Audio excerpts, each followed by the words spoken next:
Me here is Terry Austin. She's a trial attorney, legal analyst. She was in the courtroom. Terry, thanks so much for coming out for us. You were there during the verdict. Describe the atmosphere before and after the verdict.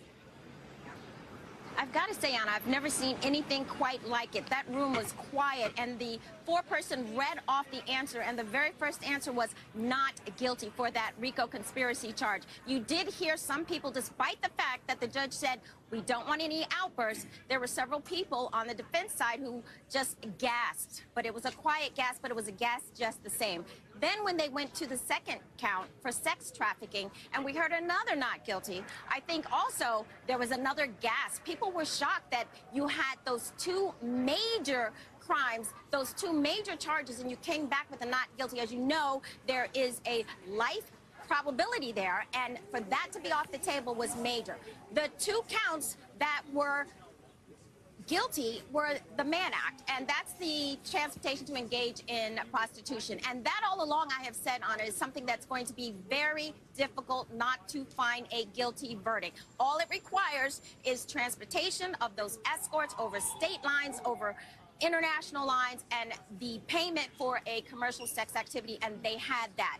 There was happiness in that courtroom on the defense side because it meant that the Mann Act, maximum 10, Lisa's right, there's no mandatory minimum. He could get anything for that. And one of the things that Mark Agnifilo said, and that's the lead attorney for the defense team, was, look, these two major counts, gone. Now we just have the Mann Act, much lesser count. Let him out. We are requesting bail. We are requesting it now. $1 million. We'll have his passport. We'll turn it over. He's not going anywhere. His charter flight is not available. And please, Your Honor, and you even saw Sean Diddy Combs at that moment in time. He did the prayer sign to the judge, and the judge was looking at him.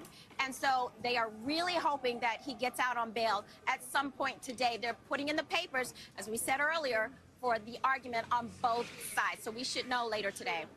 Terry, you've been following this so closely. Why do you think the jury came to this conclusion with these not guilty verdicts on the most serious charges?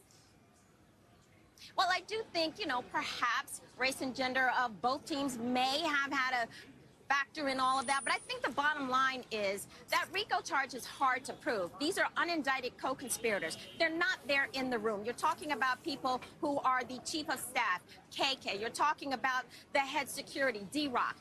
A conspiracy has to have an agreement, and I think that's one of the main reasons the jury could not come to a consensus there, and ultimately they did decide not guilty, and here's probably why. It was not beyond a reasonable doubt. It wasn't proven. So I think the jury actually did listen to the facts. They applied the law. Same with the sex trafficking. I think the witnesses themselves, I think the fact that there was consent, we found consent in some of those texts, some of those emails, and I think the jury said to themselves, this was not force, fraud, or coercion, and consequently, they did not find him guilty on that charge.